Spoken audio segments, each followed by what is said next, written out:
हरि हो सीता हो गोसैया दीनानाथ हो गोसैया दीनानाथ हो भजन फसल बाबा कारी भया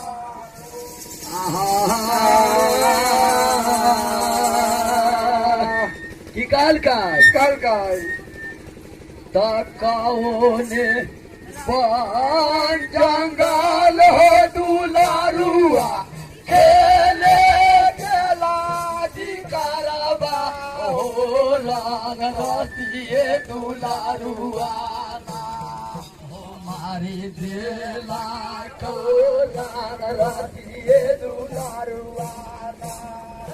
बिरुबान में खेले गेलै शिकार हो लाग रतिए दुलारुआ बाबा बिरुबान में उ खेले गेलै शिकार हो लाग रतिए दुलारुआ बाबा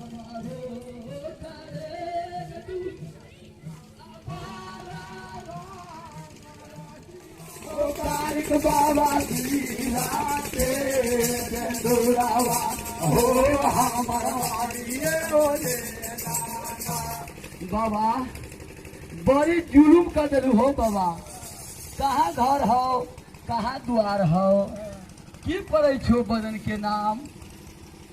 700 मजूरनी हम छी ये जंगल में, लेकिन 700 के एगो मजूर हमर घर हुआ रहलैया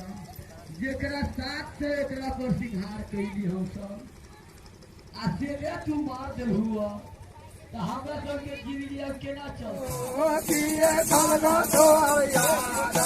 तारे या बाहो। हेलो आई 700 मजूरनी बाबू कारिक महाराज के घेर ले हाई कहल कहिए बाबा कहल कही आई तोरा कहे के होतो हमरा घर बोला के कैला मारला कि तोहर खेत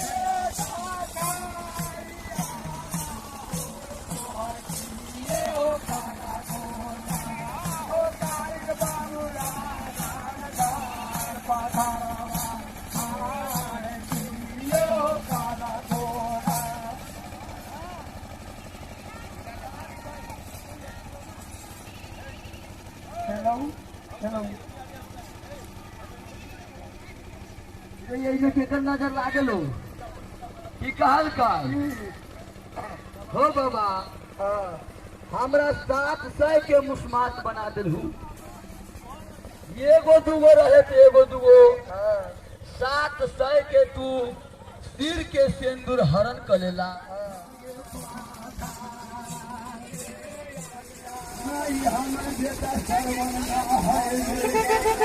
कई समय में शराब दे दे चल गईना जेहने ऐसे चला हम मर जाएबे जेहने बेटला तरफ के मरबो जेहने एक दिन तू बेटला तरफ के मर जाएबे सरकार वही राम भगवान पर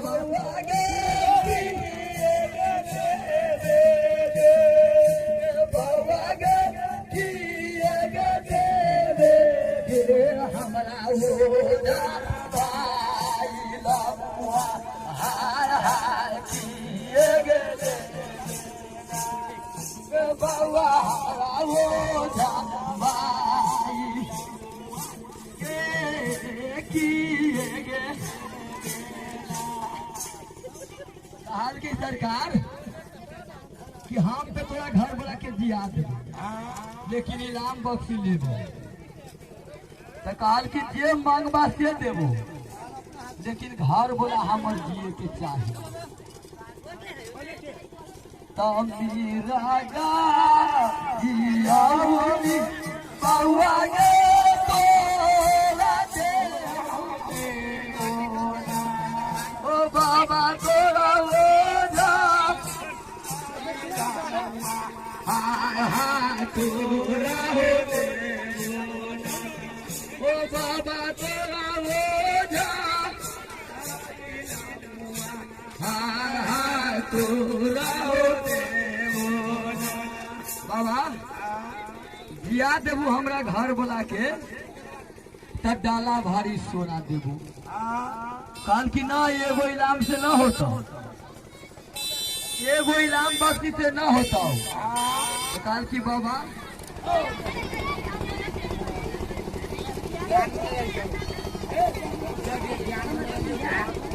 हे के मन विजय भागना चल गेलै सरकार हो घास करनी थवन करे लारी उरी तुरंत के की कर की हो अनका खेत में ना घास उखाड़िया हो अपना आरी पर घास कटिया सब दूसरे के हम पर जाके गाछी पर तोड़ दिल के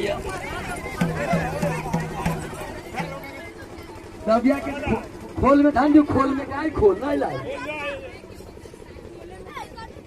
डोल में धर डोल में लो से आ तार के धर सा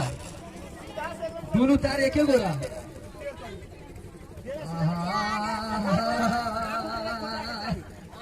प्रेम से बोलो बाबू दिनकर महाराज की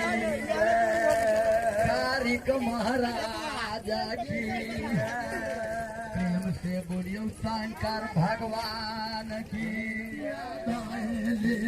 चल गे सदवाराती ये पारौली गे देसा राजा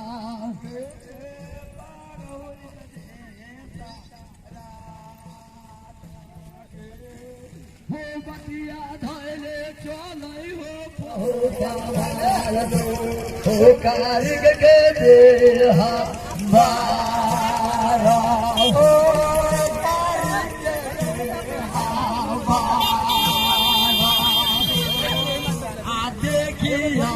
रीतर होता मार देखिया रीतर होता हो बाभन हो दीना नाथ के हो बाभन हो दीना नाथ के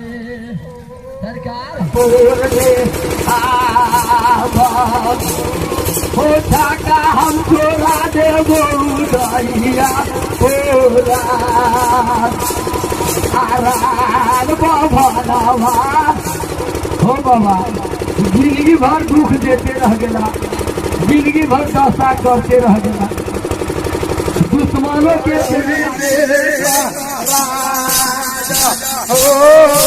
माटी खाने चलैया बरौनी होते आराध गुरु सरकार माटी खान के देखिए बाबू कारिक महाराज राजपरौल में जा रहा है।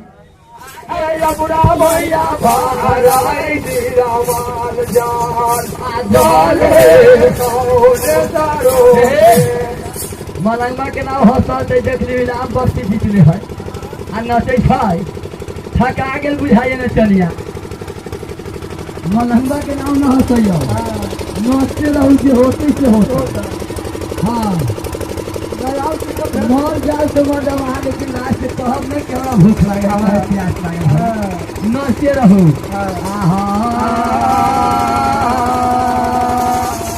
सरकार नुकैलो के गवैया भक्त ओहने करे भर दिन न कैला बीत जाओ न कहे कि भूख लागल हमें न कहे कि प्यास लागल हमें आ फिर की तेरा पर 12 न बजाओ हाथ के भजन गाए करू प्रेम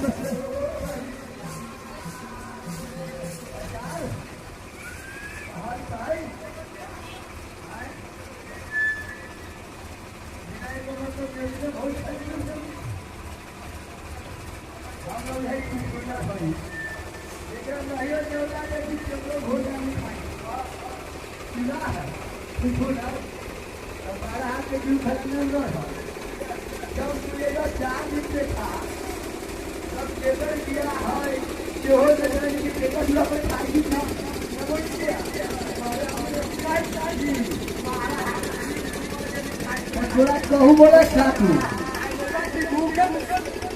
तू कहे बोला था तब कहे छो देखू ना 5 दिन से घर भैया के खियौते जा जाए हम एक बेर में 3 लोटा चाय पी आया हमरा से पूछे जाए ना केकर बियाह देखब बिना नेवते मन एक छिन रुकू ना अभी आते हैं आधे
घास तो वही किधर ना बहनी बाहर के